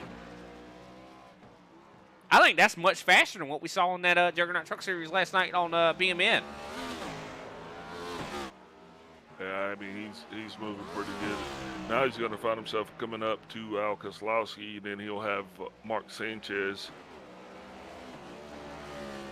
And then after that, he'll have the 78 of Andrew Griesbaum. So he still has a little work to do to get through the field there. They definitely probably aren't going to make it too easy on him. Definitely not, but he's been showing a tremendous pace. I'm curious. Oh, there he goes down pit road. Joseph Lester. I was just getting ready to say, I'm curious, like, is he going to go down pit road? My question is, does he take tires here to try to mitigate?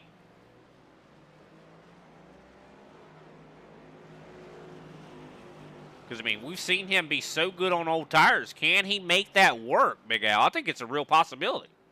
Well, Mark Paget didn't take tires. I mean, if he did, he took right sides only. So, yeah, we're waiting and watching right now to see what's happening. Now the 4 cars down pit road. So Brian Johnson coming down pit road as well.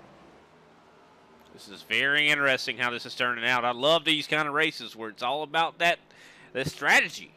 Yeah, because, I mean, here you and I were thinking that these guys were going to actually have enough to make it all the way in, but that doesn't look like it's the case right now, Brian.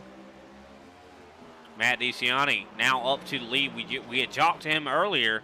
He is now 16 laps on his tires. Does he have the ability to make it, Big Al? I don't know. I think he's finding out as he goes, because he said that he didn't get a chance to put down any practice laps hardly. So here he is with, in literally strange territory now, because these guys have got more laps on their tires than they have. But these guys are still battling, man.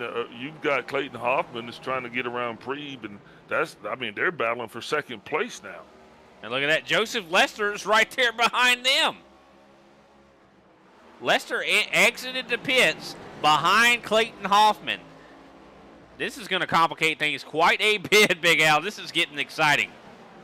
No, it's going to be if these guys let him through. As you see how he smokes his tires going in there, the question is going to be is are these guys just going to lay down and let him go?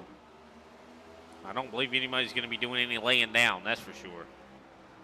This is a group, the ISCA ButtKicker Cup Series, known for the amount of talent that shows up here. Is Lester trying his best to get around Clayton Hoffman. Hoffman is not going to let him go. He took right side tires only too, so him and Paget did both the same thing. So it's going to be interesting to see how that works. But he is in fourth, and with 14 to go, I mean, he is going to have to battle through each one of these guys in order to get up to the lead. And I don't Unless they have to pit. If they have to pit, Clayton Hoffman locks up his tires. But if you don't need fuel, why would you pit? You've got to stay out there. I don't think you give up the track position. I mean, but there's not going to be a caution to save you. You cannot save it. You just make him wear himself out trying to get around you. And I think that's what these guys are doing. I mean, he is breathing. He has got that dragging up in the air, but it's just not. Oh, here he comes. Oh, that's going to cost him. He is going to slow down penalty. He had come to a stop. Absolutely, and that's what he's showing you, what he's willing to do. He's willing to risk it for the biscuit. It's just right now he's just getting smacked on the paw, and they say, bad boy, bad boy.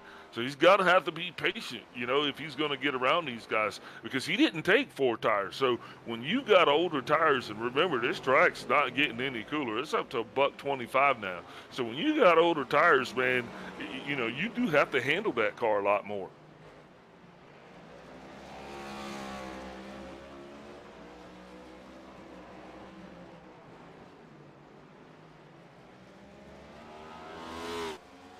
What a race we have had thus far. Matt DeCiani right now, your leader. He's got about 8/10 back until Clayton Hoffman gets up to him. Now Joseph Lester, though, working on Joey Preeb. And Preeb is, he's going to have to make it work too. He's got to figure this out. Clayton Hoffman now is moving on up, and he is trying to go ahead and catch Matt DeCiani, who is enjoying the fact that these two guys are actually back there challenging Lester, because that's allowing him to get ahead a little bit more. Now here comes Lester. He's actually going to take this turn a lot better than he did. Almost going to get the run on Hoffman. Pattengill decides to get out the way. I don't think he wants any part of this as these guys go blaring by. I wouldn't want any part of this either. I'd get out of the way and just be enjoying the show. I mean, these guys are putting on one heck of a show here tonight. Thank you, everybody out there, for tuning in to the iRacing Stock Car Association ButtKicker Cup and Super Cup Series. This is the season finale. Yeah, just like that, season 2 in the books, man. So Congratulations to everybody that made it and come on and register for season 3 if you'd like to be a part of the racing action here. Al Al Kozlowski Kozlowski. causing a little bit of problems here. Is that has really caused the race to heat up quite a bit. Joseph Lester on the inside of Clayton Hoffman. Now he's going to be challenging Matt DeCiani. Yeah, well, Matt DeCiani is definitely, if he wants any shot at winning this thing, he has got to figure out how to keep Lester at bay. But Lester is going to try to drive around him as Clayton Hoffman actually gets a little discombobulated there. That's going to cause Joey Freed to check up. And guess what, Big Al? Next time by, 11 laps to go. This thing has been rolling right on by. Oh, Lester does it again. Comes burning through the inside of that field. That's not a good look, and that might allow Hoffman to get around him. Nope, I don't think so. I think he's going to actually maintain second position. Surprised he didn't get a slowdown penalty there. Well, I think he did. I think he might have just he already slowed down. He did stop, but it looked like it was actually enough to maintain that position. Now he is going to try to reel DeCiani back in. Looking through the cockpit camera here of Joseph Lester. Man, this has been so exciting here as Lester trying to go for this win. Yeah, we'll be 10 to go this time by, and will DeCiani be able to hold off Lester as Lester is doing everything in his power to get by. DeCiani has to be. See some physical. Oh, a little bit of physical there. I don't think this pass is going to go down without contact. I mean, you have to. Lester's going to be aggressive. I think DeCiani has to be as equally aggressive, and I think at this point Hoffman has to sit back, lay and wait, and he's just got to be like a spider waiting to pounce as soon as these two make contact. Because Brian, that's just what I'm going with. I'm thinking that Lester's going to have to move DeCiani out of the way. Problems with Greg Wachinski. He loses it here. Right off of the racetrack. Into the wall, too. Yeah, Joseph Lester way out of control there, and that actually allowed DeCiani to move up a little bit and allowed Clayton Hoffman to put just a little bit more pressure on him as DeCiani appears to be a little bit slower through this part of the track. Yeah, Clayton Hoffman looking really quick. Joey Preeb looking really quick also. I mean, everybody right now in the top 4 are right there on each other. No doubt, we don't know who's going to win this race, Big Al. That's right, and I'm guaranteeing you that everybody that's watching this is sitting there like on the edge of their seats, because this is definitely going to be an exciting finish to what has been a pretty exciting race. We've seen a myriad of pit strategies, and some worked, some didn't work, some are still in the process of playing out. But Brian, one thing that we can say that we have seen, and that's been an exciting race. Oh yeah, for sure. Matt DeCiani right now, he's on 21 lap old tires. Of course, the race is going to end, I do believe, in soon to be 9 laps. And there was that contact right there. The 95 actually punts Matt DeCiani. He actually made contact with DeCiani, sending him through the middle. That allowed Clayton Hoffman to actually go by the 95. I don't know if Lester feels real good about that, but I'm going to guarantee you that was a little bit more than a love tap. Taking a quick step back and looking at this. You see Lester gets right up to the back here. Yeah, contact, punts him right going into the corner. Yeah, looking like Lester kind of self-punished himself, relinquishing a position to Clayton Hoffman, putting himself back in 3rd place now. We got 9 to go, baby, and this battle here for the top 3. Look at that, Lester! Real loose. He is into the wall, and I think that just might be a curtain call for him. If Matt DeCiani can keep his car and maintain his composure right now, this race is between him and Hoffman.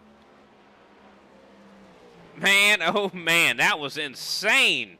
Right there, Lester getting really aggressive and trying to make everything try to do everything he can. DeCiani out front. Clayton Hoffman right now running some really good laps. He's actually almost a second faster here. Is actually Hoffman down pit road. Yeah, Hoffman his car, his handling is gone, man. He was doing everything he could to try to keep that thing straight. And I think that's probably the reason why he just decided that it would be best if he just came on down, at least got 2 right side tires. And I don't think he needs any fuel, but definitely he was suffering from handling woes.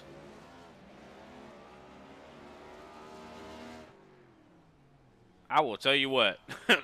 This race has kept me guessing the entire time, Big Al. Well, yeah, you're going to have that on those big ones. Well, Matt DeCiani right now, your leader. He has about 1.7 seconds back to Joey Priebe. Joseph Lester right now holding third as Clayton Hoffman falling back all the way to 7th place, only taking a quick stop, taking only fuel.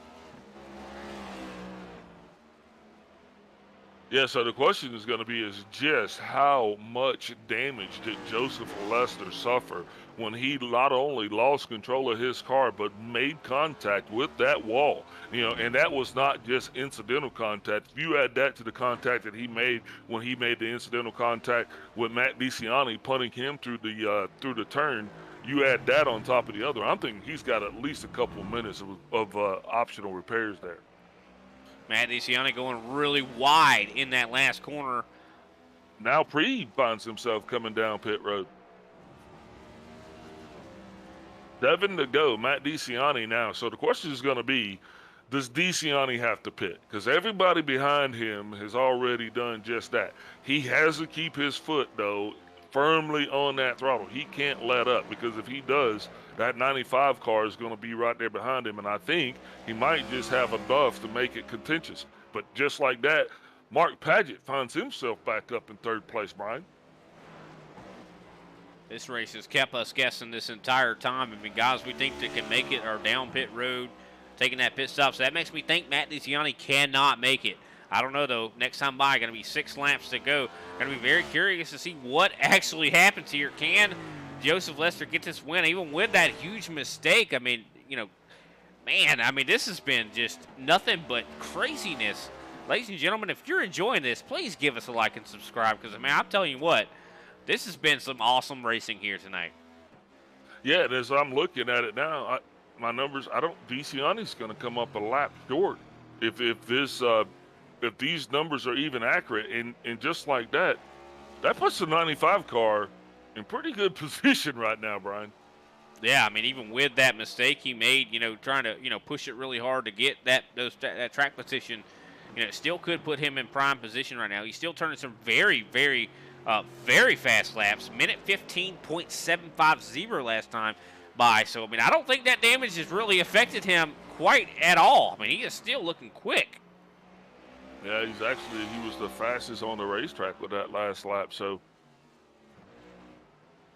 I think even if Matt DeCiani doesn't make it, or can make it, Joseph Lester's still going to be right on him by the end of this thing.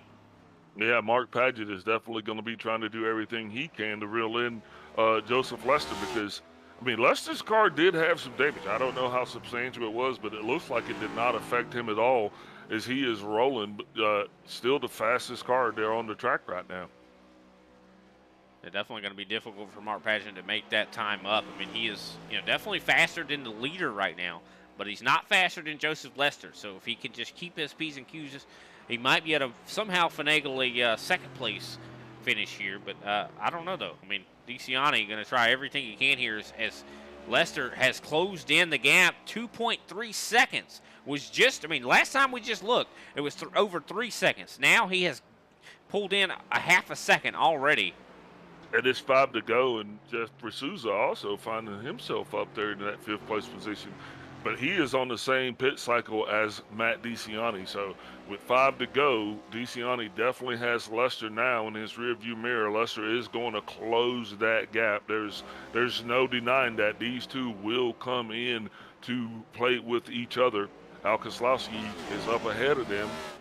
Don't know if he is aware. Hopefully he'll let these two by with no problem, but Lester is definitely closing that gap, Brian. Yeah, he has just been running him right on down. As I would assume DeCiani probably even suffering from that, looking at your relative and looking in your rearview mirror, seeing him closing that gap. Now within a second, now within almost 2/10 here. Joseph Lester challenging for the lead. That 95 Lightning McQueen car has been absolute lightning tonight.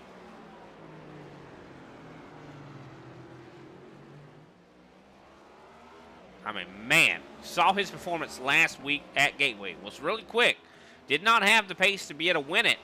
But, man, if he does not have the pace here tonight.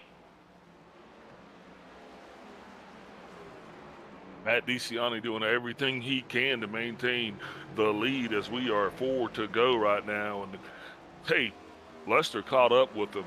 And now, you know, like I say, he didn't catch him because he was cute, Brian. He caught him because he was faster than he was. I think he just wanted to talk to us.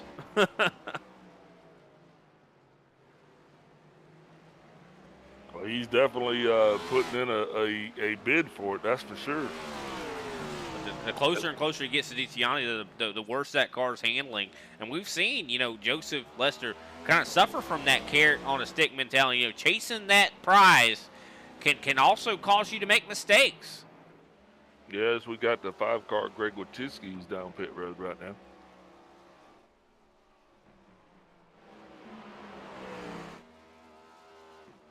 But remember, though, you still got to pass him. Catching him is one thing. Passing him something totally different. And this has been an infamous corner for these two here tonight, as they have had a lot of great battles going on right there for position, as we see that 3-1 car making his way down pit road right now. Now Mark Pageant taking a trip down pit road as the battle is still on. Now 3 laps to go. Man, this has been one heck of a dogfight. I'll tell you what, everybody's been talking about, oh, that Top Gun movie's really good. I'll tell you what, I'm loving this right now. This is a dogfight right here if you ever want to watch one. Now, this is definitely a dogfight, and Lester is right there behind. He has definitely got to be growing more and more impatient. But I'm going to tell you, this is what I'm interested to see. I'm wanting to see how DeCiani does repay the favor if these two do switch positions, Brian. Yeah, that's a good point. You know, DeCiani got turned by Lester earlier in this race. That's what caused Lester to fall back so far. He was able to fight his way back up to DeCiani. DeCiani, I would say Lester's life's in his hands, but then again, Lester might do the same thing again. I mean, if he turns Matt DeCiani, he's not going to be able to get back to him. You definitely said that in the speculative because here he is trying to make that move on the inside now. DeCiani cannot let him go away. Is DeCiani coming down pit road? Yes, he is. He's out of gas. Do you believe he had to pit here? Man, I did not think. I thought he was going to make it. Yeah, obviously I think he thought he was going to make it too, because nobody sets themselves up that short, you know. That's going to put Mark Pageant up to second place. Brian Johnson up to third. Definitely a great race there for Mark Pageant. Been taking care of business. Of course, he is quite a bit ways away back from Joseph Lester, but still has earned himself a great position. Jeffrey Souza now up to fourth. We saw Souza really struggling early in this race, kept losing it, you know, having mistakes, but he had, you know, didn't make a lot of mistakes here in this last stage. Now is up to fourth place. Yeah, Souza still though has to. Jeffrey Souza still has to come down pit road. He is not going to make it. He's going to look like he's going to be at least a lap short, as well as he and DeCiani were on the same schedule. Interestingly enough, I think DeCiani is still down pit road. Well, I would say Souza might actually have a chance to make it, though, because he's been saving a little bit here. You know, lap time-wise, he has not been very quick. So, I mean, I think that might lend to him. He actually might make it. We're going to have to wait and see. That's definitely going to be a curious thing here. If he does not make it, that would give Joey Preeb, I do believe, fourth place, and put Clayton Hoffman up into the top 5. Definitely saw a lot White of flag. Sorry, go ahead, Big Al. No. I was just going to say, definitely saw a lot of different strategies tonight, but looks like the 95 car had the strategy to beat. He had the gas, he had the run, and if he could just keep that thing out of harm's way, Brian, I think he might be pulling on up here to talk to us again. No, I definitely think he will be here, as I do. He's taking the final lap right now. Last time he's going to be going through these corners. He's got such a gap that he really doesn't have to try too hard, that's for sure, as he has over 4 seconds back to Mark Pageant. But Pageant can't, you know, he has definitely got to be proud of his efforts here today. You know, battling. He's qualified third. Looks like he's going to actually be able to bring this thing home in second. So that's good on him. No, he qualified second, finishing second. So way to go.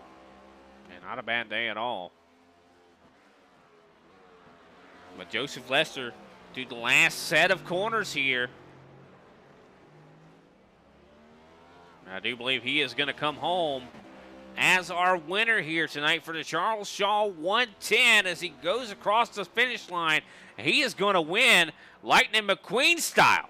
He takes home the victory, and you can see him doing a bit of a wiggle there. Excited that he was able to win this race. Big Al, what a job from Joseph Lester.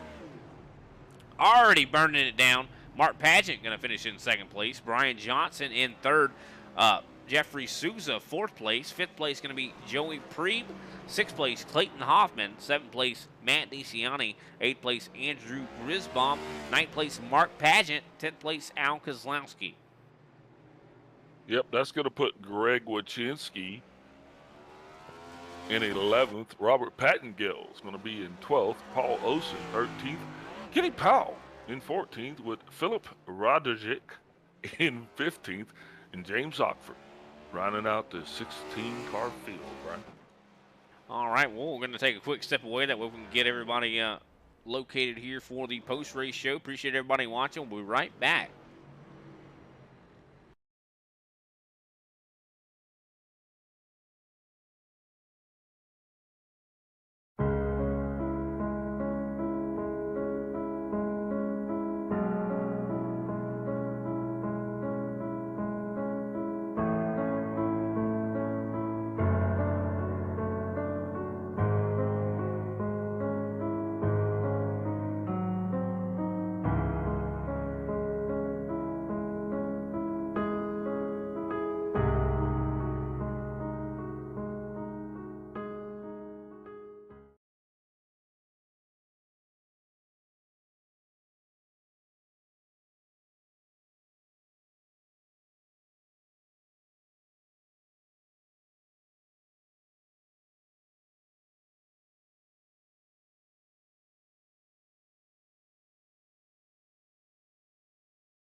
Yeah. All righty, we are back, ladies and gentlemen. I appreciate everybody being patient with us there. Thanks to Charles Shaw for being the title sponsor here for tonight's race. I do believe we are joined in the booth by our third place finisher, Brian Johnson. How are you doing tonight, man? Great job for you, man. You know, I bet you didn't even expect to get a third place after, you know, some of the things you've had to deal with tonight. Hey, Brian. Yeah, you know, the goal tonight was just keep it on the track, keep it clean, and see what happened. You know, we had pretty good speed. You know, Joseph, congrats to him. You know, he was super fast. So was Mark. So, you know, it's just I focused on running my own race and racing the racetrack. Definitely seemed like the best way to, you know, tackle it. I mean, considering, you know, anybody that seemed like they were chasing that carrot on a stick, seemed like they, you know, had some problems where they maybe spun around or something like that. But you definitely seemed like you know, you had the consistency. Did you put a lot of time in tonight to get that car right and also, you know, get your mindset right for this racetrack? Yeah, you know, I put a little bit of time, not a whole lot. Yeah, with these road courses, you have to prep a little bit. So spent some time yesterday in practice and did some laps and you know found a little bit speed and luckily that carried over for tonight. Well, definitely seemed like it worked out well for you. I know this is the, you know, end of one season. Of course, another one going to be starting. Of course, the, you know, other season still kind of going on. How are you feeling? You know, next week, I do believe, going to be coming up, I do believe, Nashville Super Speedway. I mean, how are you feeling about that racetrack? I don't know yet. We'll see. Haven't turned any laps there in this new car yet, so we'll see how it goes. Well, definitely a relatively new track, too. You know, so have you had any time in other cars there? Nope, none. Well, definitely, if I can give you the best advice I can, it's kind of like Iowa. So, uh, hopefully that helps you out somewhat. We can't wait to see you there. I mean, I know you know, definitely a very talented driver, and we expect to see you do well. You definitely did well here tonight. I mean, you had the highest road eye rating, too, which, you know, surprised you didn't do better because of that, but it seems like, you know, you had a lot of speed still, were able to be competitive. and got yourself a top 3 finish. Who can we shout out after your third place finish here tonight? Yeah, of course. Shout out to you guys, Brian, Big Al, and of course Kenny Powell, Southern Spiral Pipe, and yeah. Yeah, there's more to come, or is that it? Sorry. Yep. That's it. My bad. Usually when someone says yeah, that means they're going to say something else. But all right, man, we appreciate it. Keeping it short and sweet for you, Brian Johnson. Congratulations on your third place finish. Excellent work out there. Making yourself, still available to be there at the end of this thing. It was definitely a race of attrition that you had to be there at the end, and you definitely did exactly that. And still had some pace to put some pressure on some of these guys. Great job to you, man. We'll talk to you next time. All right. Thanks, guys. Next Hey. up, I do believe Big Al's got our second place finisher, Mark Paget. Hey, Mark Paget, Big Al up in the booth. You got me? Yep, loud and clear. Hey, bud, congratulations there. I mean, you finished stage 2 in second place. You finished the race in second place. I think you're And thinking you of qualified. DeCiani. I'm sorry. What's that now? I think that was Matt DeCiani that finished second in stage 2. Okay. I'm sorry about that. Right, Mark Paget. But you guys made a very risky call there towards the end of stage 2, where you actually came in and pitted there with a lap to go or so. Do you think that was the right call? Well, it was the only call I had. I had some damage I had to get fixed on the first pit stop, the end of stage 1, so that put me in the back, and I had to do something to get track position back. So, yeah, I felt a little bit like AJ at Portland, front to back again, and back up to second. So, but it was fun. Joseph had good pace. I think we would have been really close. I wish we could have been battling like we were in that first stage the whole race, but yeah, I had my troubles and went like a yo-yo front to back from there to the end. Yeah. So how much preparation did you put into this race this weekend? Do you think that was actually key in you actually having a second place finish? Yeah, I probably got 100 laps in practice or so here, so a fair amount. Um, I'm usually a pretty average road racer, but for some reason, this new set, the update they did and the set we have right now just fit my driving style here. Yeah, Roger, and I'm sorry about getting you mixed up with Matt DeCiani. I did remember that you were actually down pit road, and we saw that you and Joseph Lester both made that same call, and was surprised to see that you didn't come in at the same time there for the pit. But man, overall, what a strong showing and a strong finish. That's definitely got to feel good for your camp and give you a little bit of momentum going into next week. What are you thinking about Nashville? Oh, I love Nashville. We had a fast set in the old car there last year, so I'm looking forward to it. I know that doesn't really translate, but these any of the funky tracks I'm usually pretty good at, and that's definitely a unique one. So I'm looking forward to it. Roger, and we're looking forward to seeing what you guys can do there, man. Before we let you go, anybody like to give a shout out to? Yeah, just thanks to my team Triad, always having fast sets, and then our sponsors, Stint Analyzer, Trust Me Vodka, um, Shorba's Graphics, Susan Media. Thanks. Yep, congratulations again, sir, and you have a good evening. Thanks, Al. Next up, going to be the man himself. Kind of made a very interesting call. Was still able to hold some of the fastest times on the racetrack. I mean, you were the fastest man on the racetrack. Joseph Lester. I mean, man, what a show you put on here tonight. I mean, you have only a 1400 road eye rating. I don't know if I believe that. Well, I did some Miata races, I think at I don't remember where. I got wrecked out like every time. That's why it's down there. It was like 1800, but I mean, it was a great race. I messed up and wrecked, and then hit DeCiani once or twice, and didn't feel happy about that. I want to say sorry to him. Yeah, definitely. We were watching that kind of, it seems like a particular part of the racetrack. That's when, a lot of those problems would happen. But you definitely seem like, were you a little worried that once you passed him, that he might would try to give you a little bit of retribution? Yeah, I mean, I was sort of nervous to try to get by him. Then he finally ran out of fuel, so I guess that worked out in my favor there, not having to actually pass him. But You I definitely mean, had a lot of pace. What went into tonight? I mean, you seem like you just were better than the rest. I mean, you were the fastest man on the racetrack essentially the whole run. I mean, and we even thought you were burning your stuff up, but that was not the case. I mean, did tires even play a role tonight for you?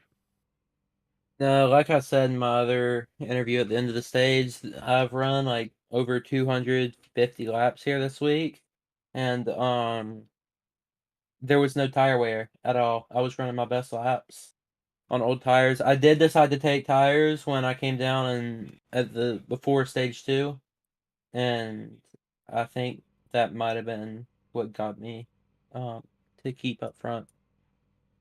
Well, you definitely did the right thing. It almost looked like you were having some problems. We did see you kind of overshoot one of the corners and get some slowdown penalties. I mean, were you just being too aggressive there? Yeah, and I accidentally cranked the brake bias up when I was trying to flip through the relative, and I locked up a couple times. I finally called it after I hit Matt, but a little too late. You still, even with that, you still managed to win this race. I mean, it seemed like actually you hit Matt, to be honest with you, hurt you more than it hurt him. I mean, because you fell back, quite a bit of positions after that. Yeah, so basically I hit him and I decided I didn't want to pass him like that, so I just backed out of it and it ended up costing me a little bit of positions. Well, still, you netted yourself a win, man. Congratulations, especially winning the season finale here. Um, excellent work, man. How are you going to celebrate a win like this? Um, I'm gonna probably end up going to bed because it's a little late now. And I'll celebrate tomorrow with all the guys over at Cyclone, Money House Graphics, and I'm excited. Now, I'm definitely going to be talking some good about you. I know you mentioned Josh Ward before, and those guys are definitely going to be very proud of you. You took care of some business here tonight. You got yourself a win, your first win here in this series, if I'm not mistaken. Excellent work to you. How are you feeling about Nashville Super Speedway coming up here next week? Honestly, last year it was probably my worst oval track, other than I believe it was Richmond. But I think I can figure it out with the help of my team and hopefully not put it on that Ward's wrecking service wrecker next week. Yeah, well, we definitely wish you the best for sure. I mean, we saw how good you were at Gateway. We have no doubt. I have no doubts you're going to be pretty good at Nashville Super Speedway. Who can we shout out after your victory here tonight? Well, like I've mentioned already, Money House Graphics for making great paint schemes. I believe the owner is gonna drop the link in the chat so y'all can go check that out. And also I'd like to thank, of course, Josh Ward for the setup help and the overall help of just telling me to calm down. As if you saw me last year, I was a wrecking ball. And leading into that, Ward's Wrecking Service for their help. And I believe that's it. Well, all right, man. We definitely appreciate your time and congratulations on your win here for the Charles Shaw 110. Excellent work, man. Yeah, thank you. Good job with the broadcast. We definitely appreciate that, and hopefully we get to talk to you soon. I highly doubt that we will not be talking to you. We'll definitely be talking to you soon, I should say. I mean, I think that the performance you showed here tonight definitely makes me think that we're going to see a whole lot more of Joseph Lester here in the near future. Big Al, great job here tonight in the broadcast. Want to give you a big shout out. Definitely a big shout out to Charles Shaw for coming on board here for the Charles Shaw 110. What a race, Big Al. What are you thinking? I'm thinking that they came and they delivered. I mean, an excellent show, excellent race. I've been all the way down to the wire. Spectacular. ISCA always does a great job. Thanks to ButtKicker and all our sponsors, Kenny Powell putting on the production. And thank you, Brian, man. Couldn't do what I do without you. All right. Well, definitely appreciate that, Big Al. And I do believe that about wraps it up here for tonight. Appreciate everybody tuning in, and make sure you tune in this Saturday coming up, 9:20 p.m. Eastern Standard Time. It should be when the broadcast kind of starts. Definitely looking forward to seeing you guys again as we tackle Sonoma in the Tucson Sound Art Cup Series. So make sure you tune in. And thanks for everybody for watching.